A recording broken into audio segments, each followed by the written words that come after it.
ಇವತ್ತು ಘನಘೋರವಾದಂಥ ಅಪರಾಧಗಳು ಕಲಬುರಗಿನಲ್ಲಿ ನಡೀತಾ ಇದೆ.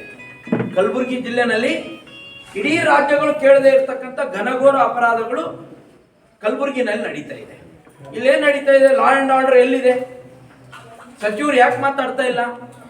ಇವತ್ತು ಹನಿ ಟ್ರ್ಯಾಪ್, ಕಲಬುರಗಿನಲ್ಲಿ ಹನಿ ಟ್ರ್ಯಾಪ್ ಹಗರಣ, ಇದು ಸಣ್ಣ ಹಗರಣ ಅಲ್ಲ. ಇದು ಅನೇಕ ಜನ ಉದ್ಯೋಗಪತಿಗಳಿಗೆ ಎದುರಿಸಿ ವಿಡಿಯೋಗಳನ್ನು ತೋರಿಸಿ ಬಂದೂಕು ಅವ್ರ ತಲೆ ಮೇಲಿಟ್ಟು ಹಣವನ್ನು ವಸೂಲಿ ಮಾಡಿದ್ದಾರೆ.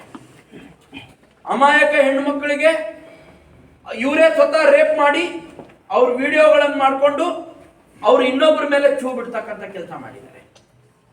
ಇಲ್ಲಿವರೆಗೂ ಅದರ ಕಿಂಗ್ ಪಿನ್ ಅನ್ನು ಅರೆಸ್ಟ್ ಮಾಡಿಲ್ಲ. ಇದು ಪೊಲೀಸರಿಗೆ, ನಮ್ಗೆ ಈ ಪೊಲೀಸರ ಮೇಲೆ ವಿಶ್ವಾಸ ಇಲ್ಲ.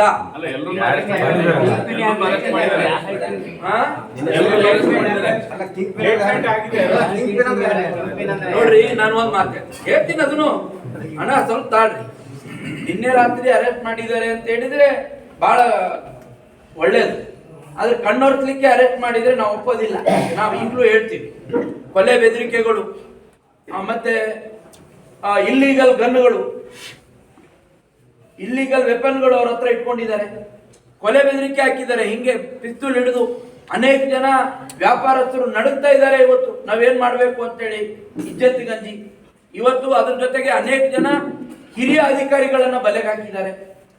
ನೀವೇನ್ ಮಾಡ್ತಾ ಇದ್ದೀರಿ? ಆಗಿದ್ರೆ ನಿಮ್ದು ಕೈವಾಡ ಇದೆಯಾ ಅಂತ ನಾನು ಕೇಳ್ತೀನಿ ಸರ್ಕಾರಕ್ಕೆ. ಯಾಕೆಂದ್ರೆ ರಾಜ್ಯದಲ್ಲಿ ಅದೇ ಮಾಡ್ತಾ ಇದ್ದೀರಿ ನೀವೆಲ್ಲ ಕಡೆ. ನಿಮ್ದೇನಾದ್ರೂ ಕುಮ್ಮಕ್ಕಿದೆಯಾ ಸಚಿವರೇ? ನೀವು ಇದನ್ನ ಇಲ್ಲಿ ಪ್ರಸ್ತುತ ಪಡಿಸ್ರಿ ಕುಮ್ಮಕ್ಕಿದ್ರೆ. ಮತ್ತು ಇದು ಇಲ್ಲಿ ಪೊಲೀಸ್ ಇಲಾಖೆ ಕಲಬುರಗಿ ಜಿಲ್ಲೆನಲ್ಲಿ ಇದು ಕಾಂಗ್ರೆಸ್ ಕೈಗೊಂಬೆಯಾಗಿ ವರ್ತನೆ ಮಾಡ್ತಾ ಇರುವಂತದ್ದು. ನಾವು ಈ ಒಂದು ಪ್ರಕರಣ ಏನಿದೆ, ಹನಿ ಟ್ರ್ಯಾಪ್ ಪ್ರಕರಣ, ಇದು ನಿಜವಾಗಿ ಬೆಳಕಿಗೆ ಬರಬೇಕು, ತಪ್ಪಿತಸ್ಥರಿಗೆ ಶಿಕ್ಷೆ ಆಗ್ಬೇಕು. ನಡುತ್ತಾ ಇರುವಂತ ರೈತರು, ಅಧಿಕಾರಿಗಳು ಮತ್ತು ಪಾಪ ಆ ಹೆಣ್ಮಗಳು ಹತ್ಕೊಂಡು ಕಣ್ಣೀರು ತುರಿಸಿ ಅವತ್ತು ಹೇಳಿದಾಳೆ, ಅವಳಿಗೂ ಕೂಡ ರಕ್ಷಣೆ ಸಿಗ್ಬೇಕು, ಅವಳನ್ನು ಕೊಲೆ ಬೆದರಿಕೆ ಹಾಕಿದ್ದಾರೆ ಅಂತ ಹೇಳಿ ನಮ್ಗೆ ಗೊತ್ತಿದೆ. ಸರ್ ಅದು ಆಗ 4 ದಿವಸ ಆಯ್ತು ಅಂತ ಹೇಳ್ತಾರೆ ಸರ್. ನೋಡಿ,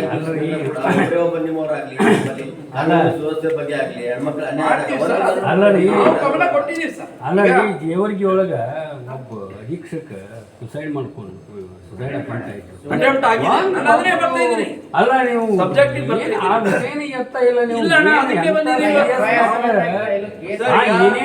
ಸದಸ್ಯತ್ವ ಅಭಿಯಾನ, ಮಳೆ, ಮತ್ತೊಂದು ಕಾರಣಕ್ಕೆ ನಾವು ಜಿಲ್ಲಾಧ್ಯಕ್ಷರು, ಗಣೇಶ್ ಹಬ್ಬ ಇವೆಲ್ಲ ಇರೋದ್ರಿಂದ ನಾವು ಬೇರೆ ಬೇರೆ ಕಡೆ ಒಂದು ಸ್ವಲ್ಪ ಬಿಜಿ ಆಗಿದ್ವಿ. 2 ದಿನ ತಡ ಆಗಿದೆ. ಆದರೆ ನಾವು ಭಾರತೀಯ ಜನತಾ ಪಾರ್ಟಿ ಯಾವತ್ತೂ ಕೂಡ ಜನರ ಪರವಾಗಿ ದನಿ ಎತ್ತಕ್ಕಂಥವ್ರು ನಾವು.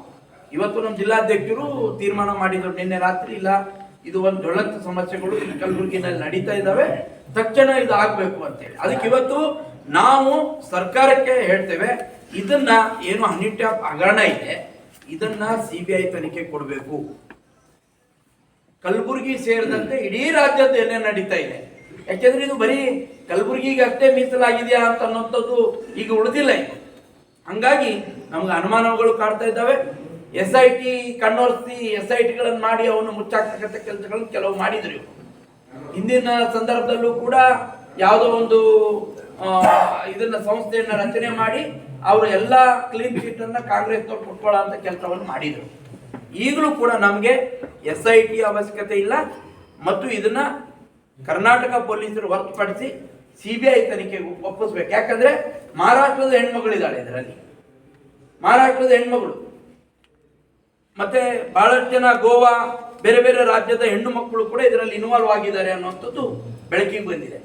ಮತ್ತು ಅಕ್ಕಪಕ್ಕದ ಗಡಿ ಭಾಗದ ಉದ್ಯಮಪತಿಗಳನ್ನು ಕೂಡ ಇದರಲ್ಲಿ ಕೆಡವಿದ್ದಾರೆ ಅನ್ನುವಂಥದ್ದು ಗಮನಕ್ಕೆ ಬರ್ತಾ ಇದೆ. ಇದೊಂದು ಬಹಳ ದೊಡ್ಡ ಇದ್ರ ಬಗ್ಗೆ ಯಾಕೆ ಚಕಾರ ಎತ್ತಾ ಇಲ್ಲ ನಮ್ಮ ಜಿಲ್ಲೆಯ ಸಚಿವರು, ಯಾಕೆ ಮಾತಾಡೋದಿಲ್ಲ ನನಗೆ ಅರ್ಥ ಆಗಿಲ್ಲ. ಅದಕ್ಕೆ ಇದರಲ್ಲಿ ನಿಜವಾಗೂ ಕಿಂಗ್ ಪಿನ್ ಯಾರಿದ್ದಾರೆ ಅನ್ನೋದನ್ನು ಕಂಡುಹಿಡಿಬೇಕಾಗಿದೆ. ಇನ್ನು ಬರೀ ಇವರೇನಾ ಅರೆಸ್ಟ್ ಮಾಡಿದವರು, ಇಷ್ಟೇ ಜನನ, ಅಥವಾ ಯಾರ್ಯಾರಿದ್ದಾರೆ, ಏನೇನು ನಡೀತಾ ಇದೆ ಇಲ್ಲಿ? ಜನ ಹೆದರ್ತಾ ಇದ್ದಾರೆ. ಸುಳ್ಳು ಕೇಸ್ಗಳನ್ನು ಹಾಕ್ತಕ್ಕಂಥ ಕೆಲಸ ನಿರಂತರವಾಗಿ ಕಾಂಗ್ರೆಸ್ ಸರ್ಕಾರ ಬಂದ ಮೇಲೆ ಆಗಿದೆ. ಯಾರು ಅಪರಾಧಿಗಳಿದ್ದಾರೆ ಅವರನ್ನ ಬಿಡುತ್ತಕ್ಕಂಥ ಕೆಲಸ ಕಾಂಗ್ರೆಸ್ ಸರ್ಕಾರ ಮಾಡ್ತಾ ಇದೆ. ಅದಕ್ಕೆ ನಾವು ಇದನ್ನು ಕೂಡ ಒಂದು ವಿಶೇಷವಾದಂಥ ಪ್ರಕರಣ. ಇದು CBI ಕೊಡಬೇಕು.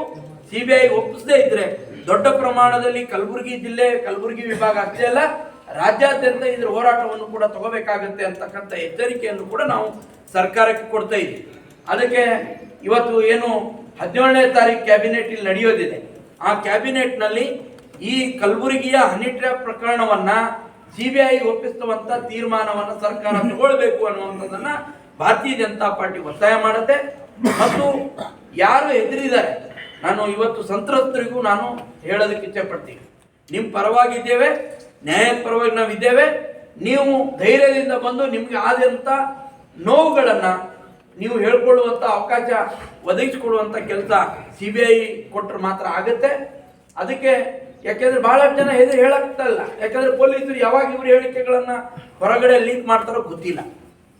ಯಾಕೆ ಅಂತ ಹೇಳಿದ್ರೆ ಹಾಗಾಗಿ ಅನೇಕ ಜನ ಅವರು ಕೂಡ ಮಾಡ್ತಾ ಇದ್ದಾರೆ. ಇವತ್ತು ಸಂತ್ರಸ್ತರಾದಂಥ ಮಹಿಳೆಯರು ಕೂಡ ಅವರಿಗೆ ಜೀವ ಬೆದರಿಕೆ, ಅವರನ್ನ ಸೆಕ್ಸುವಲ್ ಹರಾಸ್ಮೆಂಟ್ ಮಾಡಿ ವಿಡಿಯೋಗಳನ್ನು ಮಾಡಿಟ್ಕೊಂಡು ಹೆದರ್ತಕ್ಕಂಥ ಕೆಲಸ ಆರೋಪಿಗಳು ಮಾಡಿದ್ದಾರೆ. ಹಾಗಾಗಿ ಇದು ನಿಜವಾಗಿ ಹೊರಗೆ ಬರಬೇಕು ಅಂತ ಹೇಳಿದ್ರೆ ಇದು CBIಗೆ ಹೋಗಬೇಕು ಅನ್ನುವಂಥದ್ದು ನಮ್ಮ ಒತ್ತಾಯ ಇದೆ. ಅದಕ್ಕೆ ಸರ್ಕಾರ ಎಚ್ಚೆತ್ತುಕೊಂಡು ಕಲಬುರಗಿ ಜಿಲ್ಲೆಯ ಮಂತ್ರಿಗಳು ಈ ಕಡೆ ಗಮನ ಹರಿಸಿ ಲಾ ಆ್ಯಂಡ್ ಆರ್ಡರ್ ಬಗ್ಗೆ, ಹನಿ ಟ್ರ್ಯಾಪ್ ಬಗ್ಗೆ, ರೈತರಿಗೆ ಜೀವನಾಡಿಯಾದಂಥ ಸಕ್ಕರೆ ಕಾರ್ಖಾನೆ ಬಗ್ಗೆ, ಮತ್ತು ಇವತ್ತು ಮಳೆ ಹಾನಿಯಿಂದ ಆಗಿದೆ, ಇದರಲ್ಲಿ ಮಹಾರಾಷ್ಟ್ರ, ಗೋವಾ ಮತ್ತು ಆಂಧ್ರ, ತೆಲಂಗಾಣಕ್ಕೆ ಸೇರಿದಂಥ ಹೆಣ್ಣು ಮಕ್ಕಳು ಇನ್ವಾಲ್ವ್ ಆಗಿದ್ದಾರೆ. ತೆಲಂಗಾಣ ಮಹಾರಾಷ್ಟ್ರ ಬಾರ್ಡರ್ನಲ್ಲಿರುವಂಥ ಉದ್ಯಮಪತಿಗಳು ಕೂಡ ಇದಕ್ಕೆ ಒಳಗಾಗಿದ್ದಾರೆ ಅನ್ನುವಂಥದ್ದು ಮೇಲ್ನೋಟಕ್ಕೆ ಕಾಣ್ತಾ ಇದೆ. ಹಾಗಾಗಿ ನಮ್ಮ ರಾಜ್ಯದ ಪೊಲೀಸರು ಆ ಮಟ್ಟಕ್ಕೆ ಹೋಗಿ ತನಿಖೆ ಮಾಡ್ಲಿಕ್ಕೆ ಆಗೋದಿಲ್ಲ. ಎರಡನೇದು, ಇದ್ರ ಹಿಂದೆ ಯಾರಿದ್ದಾರೆ ಅನ್ನೋಂಥದ್ದು ಗೊತ್ತಿಲ್ಲ. ಇದನ್ನ ಎಲ್ಲರಿಗೆ ಜೀವ ಭಯ ಕಾಡ್ತಾ ಇರೋದ್ರಿಂದ ಯಾರ್ಯಾರು ಇದಕ್ಕೆ ತೊಂದರೆ ಒಳಗಾಗಿದ್ದಾರೆ ಅವರು ಇದನ್ನ ಹೊರಗಡೆ ಹೇಳ್ಕೊಳ್ಳಿಕ್ಕೆ ಸಿದ್ಧರಿಲ್ಲ. ಹಾಗಾಗಿ CBI ಆದ್ರೆ ಇದು ಒಂದು ಗೌಪ್ಯತೆಯೂ ಇರುತ್ತೆ ಮತ್ತು ಅಂತಾರಾಜ್ಯ ಎಲ್ಲಾ ರಾಜ್ಯಗಳಲ್ಲೂ ಕೂಡ ಹೋಗಿ ಅವರು ಇನ್ವೆಸ್ಟಿಗೇಷನ್ ಮಾಡಲಿಕ್ಕೆ ಸಾಧ್ಯ ಇದೆ. ಹಾಗಾಗಿ ಇದನ್ನ CBI ಕೊಡಬೇಕು ಅನ್ನೋಂಥದ್ದು. ಮತ್ತು ನಾವು ಯಾರ್ಯಾರು ಅಧಿಕಾರಿಗಳಾಗ್ಲಿ, ಇಂಡಸ್ಟ್ರಿಯಲಿಸ್ಟ್ ಆಗಲಿ ಇವತ್ತು ಬಲಿಪಶುಗಳಾಗಿದ್ದಾರೆ ಅವರಿಗೂ ಕೂಡ ನಾವೇನು ಹೇಳ್ತೀವಿ ಅಂತ ಹೇಳಿದ್ರೆ, ನಾವು ಧೈರ್ಯದಿಂದಿರಿ. ನೀವು ನಿಮ್ಗೆ ಆಗಿರುವಂಥ ನೋವು ಎಲ್ಲಿ ಹೇಳಬೇಕೋ ಅದನ್ನ ನೀವು ರೈಟಿಂಗ್ನಲ್ಲಾಗಲಿ ಸಂಬಂಧಪಟ್ಟಂತ ಇದಕ್ಕೆ. ಈಗ ಇನ್ವೆಸ್ಟಿಗೇಷನ್ ಅಥಾರಿಟಿ ಈಗ ಇಲ್ಲಿ ಯಾರು ಕೇಸ್ ತಗೊಂಡಿದ್ದಾರೆ ಗೊತ್ತಾ, ಆ ಇನ್ಸ್ಪೆಕ್ಟರ್ ಮೇಲೂ ನಮ್ಮ ಅಲಿಗೇಷನ್ ಇದೆ, ಅವರೇ ಅದಕ್ಕೆ ಕುಮ್ಮಕ್ಕು ಕೊಡ್ತಾ ಇದ್ದಾರೆ ಅನ್ನುವಂಥದ್ದು. ಅದಕ್ಕೆ ನೀವೆಲ್ಲ ಕೇಳ್ತೀರಿ ಅಂತ ಈಗ ಆಗಿ ಮಾಡಿದ್ದಾರೆ, ನಾನು ಅದನ್ನೇ ಹೇಳ್ತೀನಿ. ಇದನ್ನ ಇವೆಲ್ಲ ಗೊತ್ತು ಅಣ್ಣ, ನಾನು ಬರುತ್ತೆ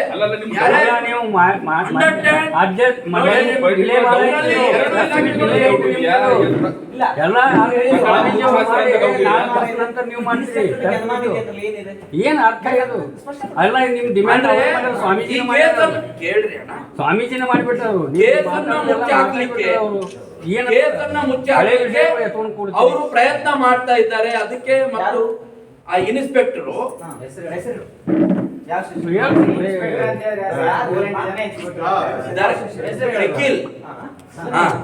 ಇನ್ಸ್ಪೆಕ್ಟರ್ ಶಕೀಲ್ ಅವರು ಇವತ್ತು ಅವರು ಇದ್ರ ಹಿಂದೆ ಇದ್ದಾರೆ ಅನ್ನೋದು ಅನುಮಾನ ಇದೆ. ಪೊಲೀಸ್ ಇಲಾಖೆ ಒಬ್ಬ ಅಧಿಕಾರಿ ಕೂಡ ಅದರಲ್ಲಿ ಇನ್ವಾಲ್ವ್ ಇರಬೇಕಾದ್ರೆ ಇದು ಹೇಗೆ ತನಿಖೆ ಇದು ಆಗ್ಲಿಕ್ಕೆ ಸಾಧ್ಯ ಇದೆ? ಒಬ್ಬ ಪೊಲೀಸ್ ಕಾನ್ಸ್ಟೇಬಲ್ ಕಥೆನೂ ಹಾಗೆ ಆಗಿದೆ. ಅವ್ರನ್ನು ಹನಿ ಟ್ರ್ಯಾಪ್ ನಲ್ಲಿ ಇದು ಮಾಡಿದ್ದಾರೆ. ಒಬ್ರನ್ನ ಇದಕ್ಕೆ ಶಾಬಾದ್ ಮಾಡಿ ಕರ್ಕೊಂಡೋಗಿ ಗನ್ ಹಿಡಿದು ರೊಕ್ಕ ವಸೂಲಿ ಮಾಡಿದ್ದಾರೆ ಉದ್ಯಮಪತಿನ. ನಾನು ಹೆಸರು ಹೇಳೋದಕ್ಕೆ ಇಚ್ಛೆ ಪಡೋದಿಲ್ಲ, ಯಾಕೆಂದ್ರೆ ಇದರಲ್ಲಿ ಅತ್ಯಾಚಾರದ್ದು ಇದೆ, ಅವೈದ್ಯ ಇದನ್ನ ಗನ್ಗಳನ್ನು ಬಳಸಿಕೊಂಡು ಯಾವುದು ಲೈಸೆನ್ಸ್ ಇಲ್ಲದೆ ಗನ್ಗಳನ್ನು ಬಳಸಿ ಎದುರಿಸಿ ರೊಕ್ಕ ವಸೂಲಿ ಮಾಡೋದಿದೆ. ಹಿಂಗಾಗಿ ಕೆಲವು ಹೆಸರುಗಳನ್ನ ಗೌಪ್ಯತೆ ಕಾರಣಕ್ಕೆ ಹೇಳೋಕ್ಕಾಗೋದಿಲ್ಲ. CBIಗೆ ಒದಗಿಸಲಿ, ಅವ್ರಿಗೆ ಏನ್ ಬೇಕೋ ಎಲ್ಲಾ ರೀತಿಯ ಇದನ್ನ ನಾವು ಕೊಡ್ಲಿಕ್ಕೆ ತಯಾರಿದ್ದೀವಿ. ನಾವು ಅದನ್ನೇ ಕೇಳ್ತೀವಿ. ಸರ್ಕಾರ ಸಣ್ಣ ಸಣ್ಣ ವಿಷಯಕ್ಕೆ ದನಿ ಎತ್ತುವಂತ ಕಲಬುರಗಿ ಸಚಿವರುಗಳು ರಾಜ್ಯದ್ದು, ರಾಷ್ಟ್ರದ್ದು, ಅಂತಾರಾಷ್ಟ್ರೀಯ ಬಗ್ಗೆ ಮಾತಾಡ್ತೀರಿ. ಕಲಬುರಗಿ ನಿಮ್ ನೆಲದಲ್ಲಿ ಏನ್ ನಡೀತಾ ಇದೆ ಅನ್ನೋದು ನಿಮ್ ಗಮನಕ್ಕಿದೆಯಾ?